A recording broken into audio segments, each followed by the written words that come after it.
ಕರ್ನಾಟಕ ರಾಜ್ಯದ ಸರ್ಕಾರಿ ಪ್ರಥಮ ದರ್ಜೆ ಕಾಲೇಜುಗಳಲ್ಲಿ ಕರ್ತವ್ಯ ನಿರ್ವಹಿಸುತ್ತಿರುವಂತಹ ಅತಿಥಿ ಉಪನ್ಯಾಸಕರಿಗೆ ಗೌರವಧನ ಪಾವತಿಸಲು ಅಗತ್ಯ ಇರುವಂತಹ ಅನುದಾನಕ್ಕಾಗಿ ಬೇಡಿಕೆ ಸಲ್ಲಿಸಲು ಇಲಾಖೆ ವ್ಯಾಪ್ತಿಯ ಎಲ್ಲ ಸರ್ಕಾರಿ ಪ್ರಥಮ ದರ್ಜೆ ಕಾಲೇಜುಗಳ ಪ್ರಾಂಶುಪಾಲರಿಗೆ ಸೂಚನೆಯನ್ನು ನೀಡಿದ್ದಾರೆ.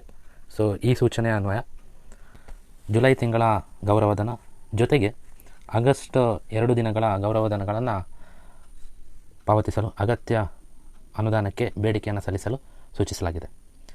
ಸೊ ಆಗಸ್ಟ್ 2 ಅನ್ನುವಂಥದ್ದು ಕಾಮನ್ ಟರ್ಮಿನೇಷನ್ ಡೇಟ್ ಅಂತೇಳಿದರೆ ಅತಿಥಿ ಉಪನ್ಯಾಸಕರ ಏನು ಕೊನೆಯ ವರ್ಕಿಂಗ್ ಡೇ ಅಂತಲೇ ಹೇಳ್ಬೋದು. ಎಲ್ಲ ಅತಿಥಿ ಉಪನ್ಯಾಸಕರಿಗೆ ಸಾಮಾನ್ಯ ಮುಕ್ತಾಯ ದಿನಾಂಕ ಅಂತ ಹೇಳಿದ್ದಾರೆ.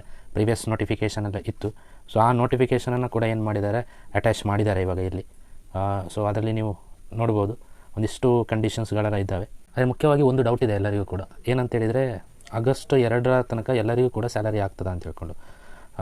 ಸೊ ಈ ಒಂದು ನೋಟಿಫಿಕೇಷನ್ನ ಪ್ರಕಾರ ಸೊ ಕನ್ಫ್ಯೂಷನ್ಸ್ ಬೇಡ ಅಂತ ಹೇಳ್ಕೊಂಡು ಸರ್ಕಾರದವರು ಅದಕ್ಕೋಸ್ಕರನೇ ಇದರ ಪ್ರಿವಿಯಸ್ ನೋಟಿಫಿಕೇಷನನ್ನು ಅಟ್ಯಾಚ್ ಮಾಡ್ಕೊಂಡಿದ್ದಾರೆ.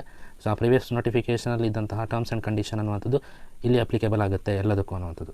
ಸೊ ಆ ರೀತಿ ನಾವು ಗಮನಿಸೋದಾದರೆ ಇದರಲ್ಲೇ ಪಾಯಿಂಟ್ ನಂಬರ್ 27 ನಾವು ನೋಡೋದಾದರೆ ಸೊ ಅಲ್ಲಿದೆ ವರ್ಗಾವಣೆ, ನಿಯೋಜನೆ, ಮರುಹಂಚಿಕೆ ಹಾಗೂ ಇನ್ನಿತರ ಕಾರಣದಿಂದ ಕಾಯಂ ಅಧ್ಯಾಪಕರು ಕಾಲೇಜಿನಲ್ಲಿ ಕರ್ತವ್ಯಕ್ಕೆ ಹಾಜರಾದಾಗ ಅಥವಾ ಸೆಮಿಸ್ಟರ್ ಅವಧಿಯಲ್ಲಿ ಕಾರ್ಯಭಾರ ಕಡಿಮೆ ಆದಾಗ ಅಥವಾ ಇತರೆ ಕಾರಣಗಳಿಂದ ಹೆಚ್ಚುವರಿ ಕಾರ್ಯಭಾರದಲ್ಲಿ ವ್ಯತ್ಯಯವಾದಾಗ ಆ ಕಾಲೇಜಿಗೆ ಸಂಬಂಧಪಟ್ಟ ವಿಷಯದಲ್ಲಿ ಕೊನೆಯದಾಗಿ ಕರ್ತವ್ಯಕ್ಕೆ ವರದಿ ಮಾಡಿಕೊಳ್ಳುವ ಅತಿಥಿ ಉಪನ್ಯಾಸಕರನ್ನು ಸೇವೆಯನ್ನು ಬಿಡುಗಡೆಗೊಳಿಸತಕ್ಕದ್ದು ಅನ್ನುವಂಥದ್ದಿದೆ.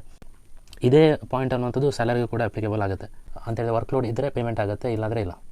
ಆಗಸ್ಟ್ 2 ತನಕ ಯಾರಿಗೆಲ್ಲ ವರ್ಕ್ಲೋಡ್ ಇರುತ್ತೆ ಅವರಿಗೆ ಪೇಮೆಂಟ್ ಇರುತ್ತೆ. ಯಾರಿಗೆ ವರ್ಕ್ಲೋಡ್ ಇರಲ್ಲ ಅವ್ರು ಲಾಸ್ಟ್ ಎಲ್ಲಿ ತನಕ ಮಾಡಿರ್ತಾರೆ ಸರ್ವಿಸು ಅಲ್ಲಿ ತನಕ ಪೇಮೆಂಟ್ ಆಗುತ್ತೆ.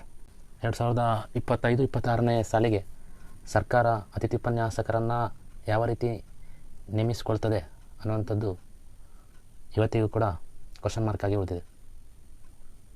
ನೋಡೋಣ, ಎಲ್ಲ ದಯವೆಚ್ಚಿ.